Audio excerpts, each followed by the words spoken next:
Hello. Today, I am going to tell of the story of the crane and gold nugget.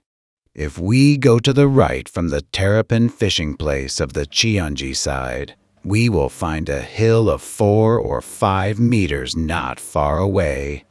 People call this hill the Bang Hak Day, which means the place where the crane was saved. Once upon a time, the mountain Backdu was a playground where the red-crowned cranes gathered. The cranes used to fly from the southern country to the mountain Backdu in the spring, and in the fall used to the south of the Yangtze River with their cubs. It was the autumn of one year. A cub crane that was born late on Earth could not fly to the south, following its mother, because it could not secure its wings properly. The cub, left alone in the Cheonji side of the mountain Backdu, spent lonely days looking at the cold sky. It was a late autumn day when the leaves that were put on autumnal tints were raining down. A firewood gatherer working for a rich family went to the mountain Backdu to gather firewood, went down to the Cheonji side, and found this poor young cub crane. The cub, whose snout was not yet firm and could not flutter its wings enough, was shivering with the chilly wind of autumn. The firewood gatherer, who took pity on the cub crane, put it in his arms and came back home. Hey, what's this? A rich kid who saw a cub crane for the first time felt it strange. It's mine! The owner's child did not wait for the response of the firewood gatherer and ran with the cub in his arms. It was when the firewood gatherer went out to the yard after supper. The rich kid bullied the cub crane in the yard. He grabbed the snout and turned it around and hit its tall and long legs with a switch. The next day, he went to gather firewood. He carried the A-frame loaded and full of tatters on his back and the cub crane in his arms. He could not guess when the rich kid would kill the cub crane if he left it in this house. He went to the Cheonji side and looked for a place to live the cub crane. Luckily, there was a cave on a cliff. He laid the tatters in the cave and made the nest of the cub crane, then picked up the mountain blueberries full and put the cub crane with them in the cave. He also well blocked up the entrance to the cave because he worried that the crane would be cold. As the winter came, it snowed and cold wind blew. The firewood gatherer went to the Cheonji side and looked after the crane to see if it would freeze in the cold. In the winter of that year, he occasionally visited the crane to take care of its bed and give it sufficient food. The year after, the long-awaited spring was back. The cranes that had nestled in the Cheonji side of the mountain Backdu came from the south of the Yangtze River of China. They did not even dream of that the cub crane was growing up as a mother crane. They thought the cub crane was dead. So, they were clamoring for joy. The cub crane told the mother crane in detail how she spent last winter. The mother cub who heard it said that she should return a favor of the firewood gatherer greatly. On a warm spring day, the firewood gatherer came to the Cheonji side because he wanted to see the cub crane. They welcomed the benefactor with their wings fluttering and flew up into the air, shouting for joy. The firewood gatherer held the cub crane and stroked its vein. It was when he was about to leave the cub crane and come back home. The cranes flocked in white to block the road ahead of him. and the cub crane held and pulled his pants crotch with its mouth from behind. They seldom let him go like that.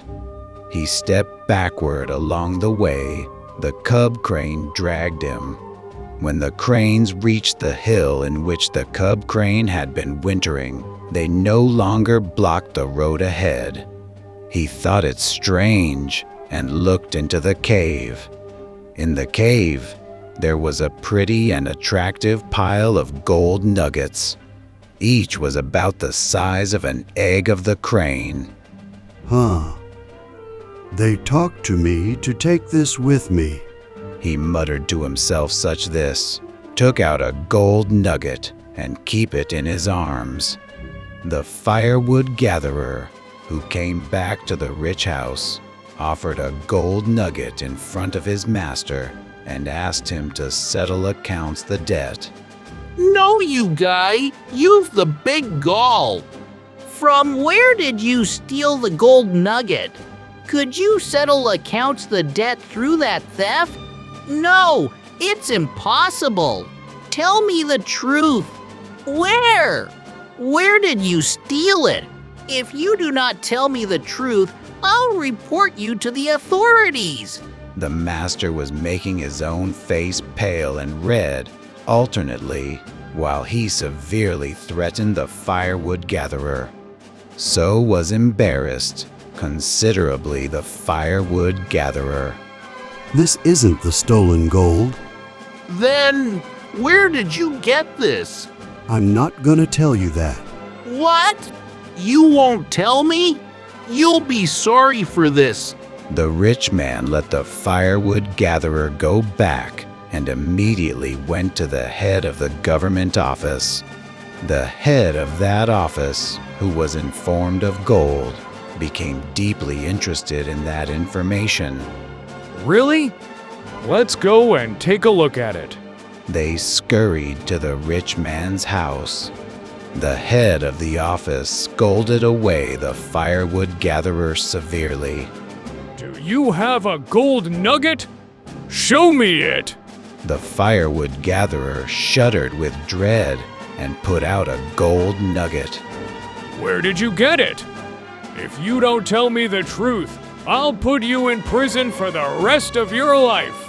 The firewood gatherer kept his mouth shut for fear that the cranes would be harmed. But he could not help opening his mouth because even the head of the government office came and shouted at him severely. After listening to the firewood gatherer, the rich guy whispered in an ear of the head of the office. If we take all the gold and capture the cranes and have them give birth to gold, we will both become billionaires at once. The head of the office nodded his head with a smile on his face and said to the firewood gatherer, This gold is confiscated. Come to the Chianji with us tomorrow.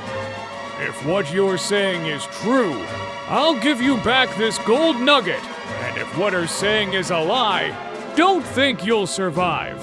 The firewood gatherer did not dare to disobey the head of office. Yes, sir. He could not but obey such this. The next day, the rich man and the head of the office let the firewood gatherer lead the way toward to the mountain Backdu before them. The heart of the firewood gatherer, who thought that the cranes would suffer disaster, was burning to ashes. As they were descending from the Huagabong Peak to the Chianji side, the firewood gatherer shouted with all his voice, Hey, cranes! Cranes! Fly away quick! They're coming to you, eager to capture you! The cranes heard his cry and flew high up in the sky, but they landed all on their own place. Even though he shouted more, the cranes were nonchalant. The rich guy and the head of the government office, who went to the cave of the cranes, following the firewood gatherer, opened their mouths as wide as they could in surprise. There were 2 yellow gold nuggets in the cave. They took them out and shared them one by one. The cranes observed their talks and flew up to the sky at once, as made an appointment, and disappeared far away. Although they even tried to catch the cranes, they only got the gold nuggets. So they had to come back as they were sorry. However, something strange happened to them. Every time they took their steps, the gold nuggets grew bigger. Oh, that's it! That's it! Every time I take my step, the gold gets bigger.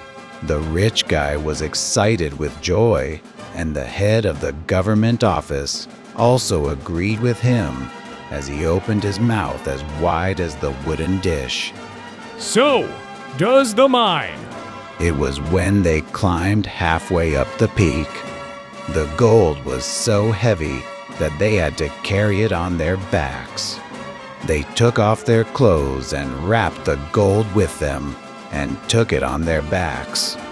As they walked, the gold was getting heavier, so the breath of them pressed themselves with it, and it was hard to move their feet. But they could not throw away the precious gold. According to their greedy hearts, it was wasteful to throw it away, and it was so heavy to stop as it is. They were hesitating at a loss.